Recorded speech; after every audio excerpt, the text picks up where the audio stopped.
दोस्तों, जब से रूस और यूक्रेन के बीच युद्ध शुरू हुआ है तब से ही रूस पर अमेरिका यूरोप ने 10,000 से भी ज़्यादा प्रतिबंध लगाए हैं। लेकिन भारत ने ना तो अमेरिकी दादागिरी की परवाह की और ना ही यूरोप की गीदड़ भभकियों से डरा। और भारत अपने मित्र रूस से हर दिन 16.5 लाख बैरल से ज़्यादा कच्चा तेल खरीदता रहा। रूस यूक्रेन युद्ध को 1 साल से ज़्यादा का वक्त हो चला है और अभी भी युद्ध जारी है। भारत अब भी रूस से लगातार फोसेस फ्यूल की खरीदी करता जा रहा है। लेकिन अगर हम अपने भारत की बात करें तो भारत में अब भी पेट्रोल और डीजल के दाम कम नहीं हुए हैं। तो रूस से खरीदा गया यह तेल आखिर जा कहां रहा है? भारत रूस से खरीदे गए फोसिल्स फ्यूल का आखिर क्या कर रहा है, जानेंगे आज की इस वीडियो में। तो वीडियो के अंत तक बने रहें दोस्तों। दरअसल दोस्तों, आज भारत जैसे को तैसा वाली नीति पर काम कर रहा है जिस पर इजराइल और चीन जैसे देश भी काम करते हैं। चीन इस नीति को वोल्फ वॉरियर डिप्लोमेसी कहता है, यानी दुश्मन आप पर हमला करे उससे पहले ही आप उस पर हमला कर दो। यही रणनीति भारत सरकार अपना रही है आजकल। और अब भारत हिसाब किताब ऑन द स्पॉट करने पर यकीन कर रहा है। बड़ी बात तो यह है कि भारत की विदेश नीति इस वक्त सबसे तगड़े दौर में है और वहीं इस वक्त यूरोपीय देशों की नीति को जंग लग चुका है। लेकिन आज भी ये लोग काफ़ी शातिर हैं और हमारा भारत भी अब इनके कमज़ोर नस से रूबरू हो चुका है। भारत आज अमेरिका की कमजोरी भी जानता है, क्योंकि अमेरिका की दुखती रग है चीन, जो इस वक्त उसकी गद्दी को छीनने पर आमादा है। लिहाजा उसे भी भारत का सपोर्ट चाहिए। लेकिन इस वक्त भारत का कई दशकों से रहा दोस्त रूस भी यूक्रेन युद्ध के वजह से कमजोर पड़ चुका है, जिसकी ज़रूरत भारत को चीन को काउंटर करने के लिए हमेशा से पड़ती रही है। आपने हाल ही में देखा होगा कि रूस ने व्लादिवोस्तोक में भारत को सैटेलाइट सिटी बनाने के लिए ज़मीन देने की बात कही है। और रूस भी ऐसा हवा में नहीं कह रहा, बल्कि भारत ने एक तीर से कई शिकार कर लिए हैं, जो एक एक करके हम आपको बताएंगे। दोस्तों, अगर पहले रूस की बात करें तो भारत सरकार ने सबसे पहला काम किया रूस के तेल ऑफर को लपकने का, जिसके वजह से एक तरफ भारत को काफ़ी सस्ता तेल मिल रहा है तो दूसरी ओर इससे सऊदी अरब और मिडिल ईस्ट वाले देशों की तेल वाली दादागिरी धाराशायी हो गई है।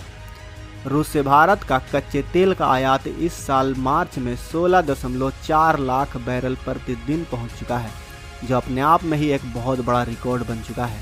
भारत के आयात में रूस की हिस्सेदारी 34% को भी पार कर चुकी है। भारत लगातार रूस से बड़ी मात्रा में फोसेस फ्यूल को इंपोर्ट कर रहा है। इससे पहले इराक और सऊदी अरब भारत के सबसे बड़े सप्लायर रहे हैं, लेकिन पिछले साल से भारत ने रूस की तरफ रुख किया और इसी वजह से सऊदी अरब और इराक की हालत खास्ता हो चुकी है, क्योंकि इनके एक्सपोर्ट में 16 से 17% की गिरावट आ चुकी है। तो वहीं दोस्त रूस लगातार अपने तेल की कीमतों पर छूट देता जा रहा है और इसी वजह से भारत के रिफाइनर्स भरपूर मात्रा में फोसिल्स फ्यूल को इंपोर्ट कर रहे हैं। दोस्तों, आपको जानकर हैरानी होगी कि पिछले साल यानी फरवरी 2022 में जब रूस और यूक्रेन के बीच युद्ध शुरू हुआ था, तब भारत रूस से अपनी ज़रूरत के तेल का 1% भी नहीं खरीदता था। लेकिन अब ये 30% को पार कर चुका है और ये आंकड़ा दिन ब दिन बढ़ता ही जा रहा है। वैसे दोस्तों, भारत का खेल अभी रुका नहीं है, अभी तो भारत मैदान में उतरा है। यूक्रेन पर रूस के हमले के बाद अमेरिका समेत तमाम पश्चिमी देशों ने रूस के तेल पर प्राइस कैप लगा दिया। तभी से रूस ने अचानक भारत को सस्ते तेल का ऑफर दे डाला, जिसका भारत ने जमकर फ़ायदा उठाया और इसी की आड़ में भारत ने रूस की गिरती अर्थव्यवस्था को भी बचा लिया। इसके लिए पुतिन भारत के प्रधानमंत्री को लगातार धन्यवाद कह रहे हैं। साथ ही रूस अपने दिल के दरवाजे खोलकर भारत को सभी तरह के सपोर्ट देने के लिए भी तैयार हो चुके हैं, क्योंकि पिछले 1 सालों में पश्चिमी देशों ने उस पर 10,000 से ज़्यादा बैन लगा दिए हैं। इसमें तेल, हथियारों की खरीद समेत कई प्रतिबंध शामिल हैं। इसके अलावा कई देशों में रूस की संपत्तियों को भी सीज कर दिया गया है। लेकिन भारत जैसे दोस्त की ओर से रूस से तेल और हथियारों की खरीद के कारण वो अभी भी इन सैंक्शन के साथ चट्टान की तरह डटा हुआ है। दोस्तों, ये तो था पहला पहलू। चलिए अब इसके दूसरे पहलू को भी जान लेते हैं। दरअसल दोस्तों, पश्चिमी देशों ने रूस के तेल पर प्रतिबंध तो लगा दिया, लेकिन बिना एनर्जी के तो इनकी भी हालत पानी मांगने लगी है। लिहाजा ये लोग भारत सरकार के सामने गिड़गिड़ाने लगे। ये लोग मिडिल ईस्ट देशों के पास भी अपनी खाली झोली लेकर पहुंचे थे, लेकिन वहां भी इनकी दाल नहीं गली। फ्रांस, जर्मनी और ब्रिटेन के नेताओं को हाल ही में आपने भारत के मंच पर देखा होगा। जो एक के बाद एक भारत से अपने रिश्ते को बेहतर करने में सबसे आगे थे। और इसी से आपको समझ में आ गया होगा कि आखिर भारत में जो तेल आ रहा है वो आखिर जा कहाँ रहा है। दोस्तों, अब दुनिया को पता चल रहा है कि यूरोप के अपने मित्र देशों और अपने खुद के जिगरी दोस्त को बचाने के लिए भारत ने तेल का ऐसा खेल किया है कि अमेरिका ने भी भारत के सामने घुटने टेक दिए हैं।